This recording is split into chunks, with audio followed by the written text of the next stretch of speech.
Hello दोस्तों, तो आज हम थोड़ा एक ऐसे टॉपिक पर डिस्कशन करने जा रहे हैं जो एक आम जनता को इसके बारे में नॉलेज नहीं होती है। वो टॉपिक क्या है? वो टॉपिक है कि सिटीजनशिप अमेंडमेंट एक्ट क्या है? कि बहुत ज़्यादा न्यूज़ में रहता है कि सिटीजनशिप अमेंडमेंट एक्ट के बारे में एक एक हर इंसान को, चाहे वो भारत का नागरिक है या वो बाहर का एक पर्सन है, कोई फॉरेन कहते हैं ना एनआरआई है, उसको भी इसके बारे में पता होना चाहिए। और लोग डिफरेंट टाइप के इसका इंटरप्रिटेशन भी करते हैं कि सिटीजनशिप अमेंडमेंट एक्ट क्या है। बहुत से लोगों को पता भी नहीं है, लेकिन बहुत से लोगों को पता भी है। तो हर एक आम इंसान को इसके बारे में पता होना चाहिए। तो पहले जान लेते हैं कि सिटीजनशिप अमेंडमेंट एक्ट है क्या। तो देखो, इंडियन गवर्नमेंट ने, इंडियन पार्लियामेंट ने एक लॉ पास किया है। इसमें किया क्या है कि जो 3 देश हैं, हमारे 3 देश कौन कौन से हैं, वो अफगानिस्तान की बात की जाए, पाकिस्तान की बात की जाए और बांग्लादेश की बात की जाए, तो इनमें जो परसिक्यूटेड माइनॉरिटीज़ हैं, वो कौन सी 6 माइनॉरिटीज़ को हमने इंडियन सिटीजनशिप देने की बात की है। उन्हीं लोगों को देने की बात की है, उन्हीं को सिटीजनशिप देने की बात की है जो 31 दिसंबर 2014 से पहले यहाँ आ चुके हैं, जिनके पास कोई डॉक्यूमेंट नहीं है, कोई लीगल डॉक्यूमेंट नहीं है। वो कौन कौन से माइनॉरिटीज़ हैं? तो उसमें 6 माइनॉरिटीज़ हैं। हिंदू हैं, सिख हैं, पारसी हैं, बुद्ध हैं, जैनिज्म है, क्रिश्चियन है।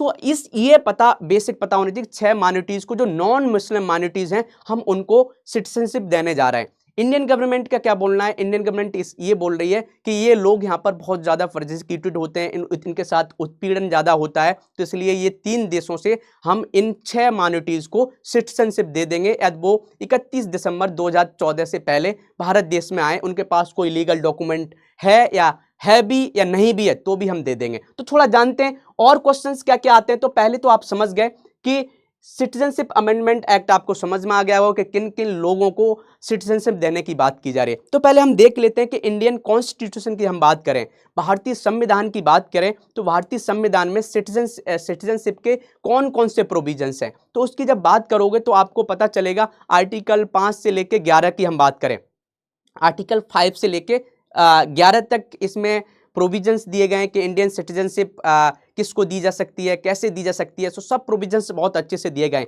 हम बात करते हैं आर्टिकल 11 की बात करें, तो आर्टिकल 11 में सिंपल तरीके से बोला गया है कि जो भारतीय पार्लियामेंट है, इंडियन पार्लियामेंट इंडियन सिटीजनशिप से रिलेटेड कोई भी लॉ पास कर सकती है। तो ये समझ में आ जाना चाहिए कि इंडियन पार्लियामेंट कोई भी लॉ बना सकती है किसके, सिटीजनशिप के रिलेटेड। तो उसने लॉ भी एक पास किया था, आपको पता होगा कि इंडियन सिटीजनशिप एक्ट 1955, मतलब 1955 में इन्होंने एक लॉ भी पास किया था, जिसमें कई तरीके बताए गए थे कि कौन कौन भारत का सिटीजनशिप ले सकता है, भारत की नागरिकता ले सकता है। जिसमें बताया गया था कि बर्थ के द्वारा मिल सकती है, और प्रोविजंस भी दिए गए थे, वो आप डेप्थ में जाके पढ़ सकते हो। और क्या, डिसेंट के द्वारा कर सकते हैं, रजिस्ट्रेशन के द्वारा आप सिटीजनशिप ले सकते हैं, नेचुरलाइजेशन के थ्रू ले सकते हैं कि कोई पर्सन बाहर का है और इंडिया में रह के 12 साल रह रहा है और अच्छे तरीके से उसने लिया, प्रूव किया कि एक अच्छा एक इंसान है, तो उसको हम 12 साल रहने के बाद उसको हम नेचुरलाइजेशन के थ्रू यहाँ का सिटीजनशिप भी बना सकते हैं।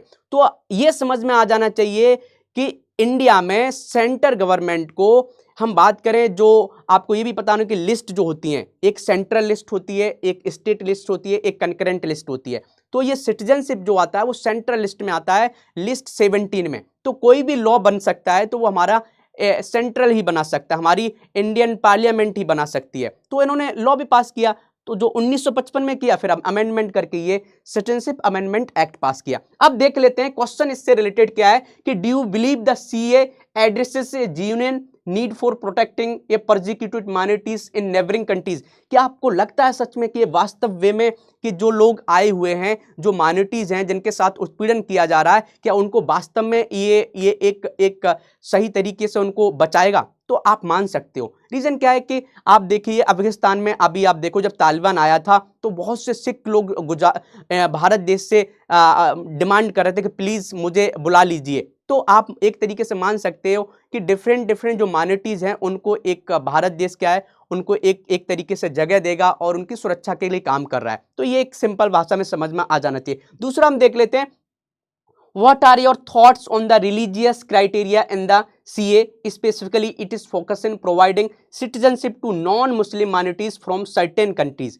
तो ये आपको बताना है कि ये आपके रिलीजियस क्राइटेरिया जो इसमें रखा गया है CEA, इस पर आपका क्या बोलना है। तो एक चीज आपको समझ में आ जाना चाहिए, थोड़ी सी प्रॉब्लम्स तो देखो हर लॉ में होती है, तो इस लॉ में भी एक थोड़ी सी प्रॉब्लम ये है कि हम अपने संविधान को सही से देखें। तो आर्टिकल 14 की बात करें तो आर्टिकल 14 में सिंपल भाषा से बात किया गया है कि हम लॉ के सामने कोई डिस्क्रिमिनेशन नहीं करेंगे रिलीजन के आधार पर। लेकिन ये जो अमेंडमेंट एक्ट है वो एक रिलीजन के आधार पर डिस्क्रिमिनेशन करता है। हम क्या कर रहे हैं कि हम कुछ स्पेशल लोगों को सिटीजनशिप दे रहे हैं जो धर्म के आधार पर। हम आप देखेंगे चलो ठीक है, आप बोल रहे हो कि परसिक्यूशन हो रहा है कि हिंदू को लोगों के साथ हो रहा है, क्रिश्चियन लोगों के साथ हो रहा है, जैन लोगों के साथ हो रहा है, या बुद्ध लोगों के साथ हो रहा है, पारसी लोगों के साथ हो रहा है। क्या आपको नहीं पता कि जो अहमदिया मुस्लिम हैं आप पाकिस्तान में देखो उनके साथ भी परसिक्यूशन हो रहा है, लेकिन हमने उनको अलाउ नहीं किया।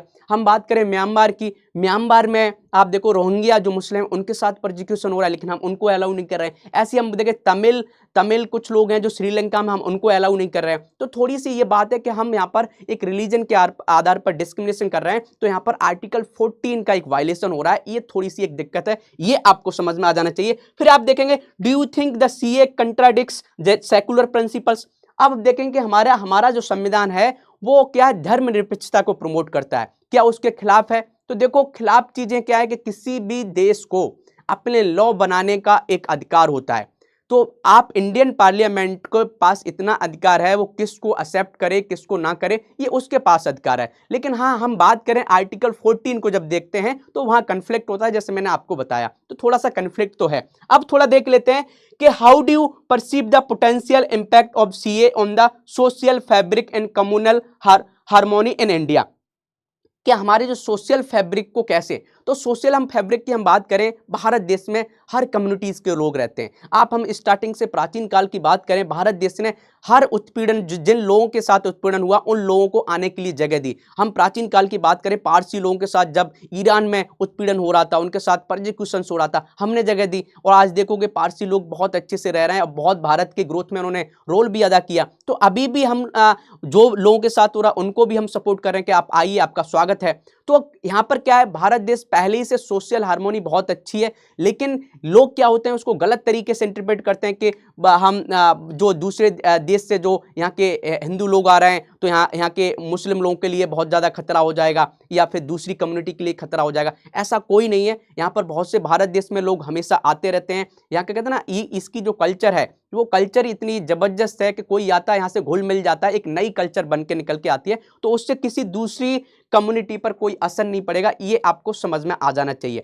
अब असर पड़ेगा तो एक चीज समझ में आए, कुछ हमारे अकॉर्ड है, जैसे हम बात करते हैं कुछ प्रॉब्लम्स है, जो कुछ कंसर्न है वो आसाम के रीजन में, क्योंकि आसाम में हमने एक आसाम अकॉर्ड किया था 1985 में। उसमें यह बताया गया था कि किस पर्सन को, जो बांग्लादेश के जो हिंदूज हैं या जो मुस्लिम हैं, उन लोगों को हम कब सिटीजनशिप देंगे, कि उन्होंने कुछ टाइम पीरियड दिया था कि 1971 से पहले के लोग होना चाहिए। लेकिन हम यहां पर बात कर रहे हैं कि हम सिटीजनशिप कब देने जा रहे हैं। क्या मान लिया बांग्लादेश के कोई नॉन मुस्लिम पर्सन है, वो 2014 के पहले आए, उनको हम सिटीजनशिप देने जा रहे हैं, तो ये जो हमारा अकॉर्ड है, जो आसाम अकॉर्ड है, उसके खिलाफ है। तो वहां के लोग धरना स्टार्ट कर दिए। तो एक समझ सकते हो थोड़ी सी अशांति हमारे आसाम रीजन में हुई है। और क्या हो सकता है, और चीजें क्या हो सकती हैं, हमारा सोशल फैब्रिक में थोड़ी दिक्कत हो सकती है कि जो लोग आ रहे हैं, कि हम मान लीजिए पाकिस्तान से आ रहे हैं या मान लीजिए बांग्लादेश से जो 6 माइनॉरिटीज आ रही हैं, उनको कहां बसाया जाएगा। ऐसा तो नहीं कि हम ट्राइबल्स लोगों में बसा दिया जाएगा, ट्राइबल्स लोगों की अपनी एक कल्चर है उनकी, ऐसा तो नहीं कि उनका डेमोग्राफी चेंज कर दिया जाए। तो उन चीजों का भी हमें केयर करने की जरूरत है।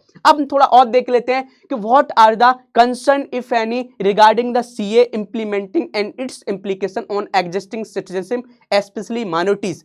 कि कोई यहां पर माइनॉरिटीज रह रहा है, उसकी कोई दिक्कत तो नहीं है इस लॉ से। उससे क्या दिक्कत है, कोई पर्सन बाहर का आ रहा है, हम उसको सिटीजनशिप दे रहे हैं, जो पहले से यहाँ माइनॉरिटीज रह रही हैं, चाहे बुद्धिज्म हो, चाहे क्रिश्चियन हो, चाहे मुस्लिम हो, उनको कोई प्रॉब्लम नहीं है। उनको तो पहले से वो सिटीजन है, तो उनको कोई ऐसा कोई दिक्कत नहीं है। कुछ लोग गुमराह करते हैं कि नहीं आपकी सिटीजनशिप छीन ली जाएगी, ऐसा कुछ नहीं है। बस ये कि जो बाहर के जो 6 माइनॉरिटीज हैं उनको नागरिकता दी जा रही है, वो आपको समझ में आना चाहिए। नेक्स्ट देख लेते हैं कि in your opinion does the CA align with Indian historical stance as secular and inclusive democracy. हमने पहले ही बताया हमारे भारत का एक इतिहास है, हमने बहुत से लोगों को यहाँ पर रहने की जगह दी, चाहे पारसी लोगों की हो, चाहे आप देखोगे इस्लाम भी यहाँ पर ऐसे आया, पहले आप देखोगे इस्लाम को भी हमने जगह दी और अच्छे से अच्छे से हम लोग प्रेम से रह रहे हैं। तो भारत देश हमेशा इंक्लूसिव डेवलपमेंट की बात करता है। आप उसकी सोच प्राचीन काल से रही है। हमारी सोच हम बात करते हैं वसुधैव कुटुंबकम की बात करते हैं कि पूरा विश्व हमारा एक परिवार है, तो उसी के ऊपर हम काम करते हैं। तो हम जो प्रोजिक्यूटेड लोग हैं उनको जगह देने की बात कर रहे हैं, तो उसमें कोई खराब बात नहीं है, अच्छे से उसको प्रमोट करना चाहिए। अब नेक्स्ट देख लेते हैं, how do you think the CA affects India's international relation particularly with neighbouring countries in global human rights organisation. तो ये जब ये लॉ पास हुआ था, सीएए हुआ था, जो सिटीजनशिप अमेंडमेंट एक्ट जब पास हुआ था, बहुत से धरने रखे गए थे। तो इसको इंटरनेशनल मीडिया ने बहुत अच्छे से इसको उठाया था कि नहीं ये गलत कर रहा है भारत। तो देखो पहली बात तो ये समझ में आना चाहिए कि भारत की एक अपनी खुद की एक सॉवरेनिटी है, एक खुद की संप्रभुता है। भारत की जो पार्लियामेंट है उसको खुद लॉ बनाने का अधिकार है। कोई दूसरा देश उसके ऊपर प्रेशर नहीं कर सकता है। यदि ऐसा करता है तो फिर हमारी हमारी हमारी जो सॉवरेनिटी है उसके ऊपर क्वेश्चन मार्क्स है। तो इंडियन गवर्नमेंट, इंडियन पार्लियामेंट कोई लॉ पास करती है, ये हमारा अधिकार है, भारत के नागरिकों को अधिकार है, भारत की जनता को अधिकार है, वो किसको चुन के भेज रहा है। तो उसमें दूसरे देश क्या बोलते हैं हमें उस पर ज़्यादा केयर नहीं करना चाहिए। हाँ, कुछ देशों से हमारे रिलेशनशिप खराब हुए। हम टर्की की बात करें, टर्की क्या है, मुस्लिम बहुल कंट्री है, तो उसने भी कुछ क्वेश्चन उठाए, इंडोनेशिया ने भी क्वेश्चन उठाए कि नहीं ये गलत है। तो लेकिन एक चीज़ आपको याद रखनी है कि कोई लॉ पास जब हमने चुने हुए लोगों को भेजा है पार्लियामेंट में, हाँ लॉ में कुछ कन्फ्लिक्ट्स हो सकते हैं, कमी हो सकती है। मैंने आपको पहले ही बता दिया कि हम सिटीजनशिप अमेंडमेंट एक्ट की बात करें तो ये आर्टिकल 14 के खिलाफ है, जो रिलीजन के आधार पर डिस्क्रिमिनेशन करता है।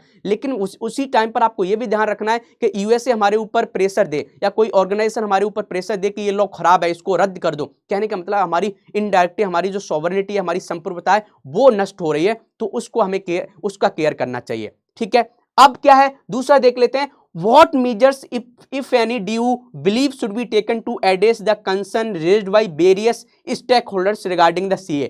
अब हमें क्या क्या समस्याओं को सॉल्व करने की जरूरत है। हम सीए को इंप्लीमेंट करने जा रहे हैं, हम जो सिटीजनशिप अमेंडमेंट एक्ट को इंप्लीमेंट करने जा रहे हैं, तो समस्या क्या है? समस्या है कि एक आम इंसान, एक आम नागरिक, उसको इसके बारे में सही से जानकारी नहीं है, उनको अवेयरनेस देने की बात है। जैसे आप देखो कुछ लोग मुस्लिम कम्युनिटीज़ को गुमराह करने की कोशिश करते हैं, या कुछ लोग आसाम के लोगों को गुमराह करने की कोशिश करते हैं, तो उन लोगों को सही से इसकी जानकारी दी जाए कि भाई हम जो नागरिकता दे रहे हैं वो बाहर के लोग, जो परसिक्यूटेड लोग हैं, जो सिक्स माइनॉरिटीज, उनको नागरिकता दे रहे हैं, किसी पर्सन की नागरिकता नहीं हटा रहे हैं। ऐसा बोला जाता है, कुछ लोग ऐसा समझते हैं, ऐसा ना हो कि जो इंडियन माइनॉरिटीज हम उनकी नागरिकता हटा दें, ऐसा कुछ नहीं है।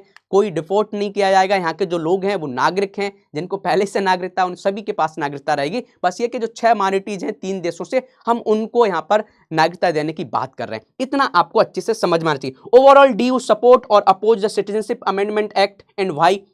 अब मैं अपने व्यूज बताऊं तो मैं, देखो कोई भी इंडियन पार्लियामेंट लॉ को पास करता है तो वो हमारी डेमोक्रेसी के अकॉर्डिंग है।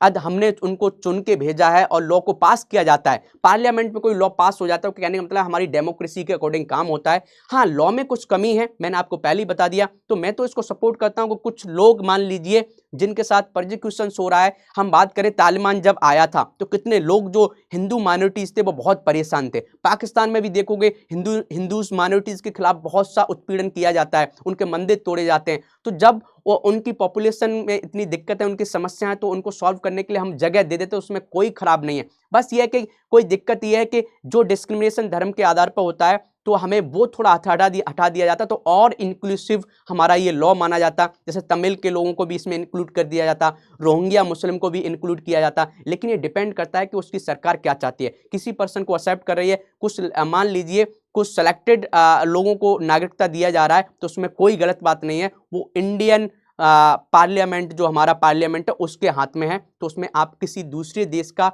कोई भी यहाँ पर प्रेशर नहीं चलेगा, और बहुत अच्छे से इसको इंप्लीमेंट करना चाहिए। तो ये बेसिक बातें थी कि सिटीजनशिप अमेंडमेंट एक्ट क्या है, तो अच्छे से आपको बता दिया गया है। और हर पर्सन को, जो भारत का नागरिक है, जो आम नागरिक है, उसको इसके बारे में पता होना चाहिए। लोग इसको बहुत ज़्यादा गुमराह करते हैं, तो आपको गुमराह होने की जरूरत नहीं है। All the best.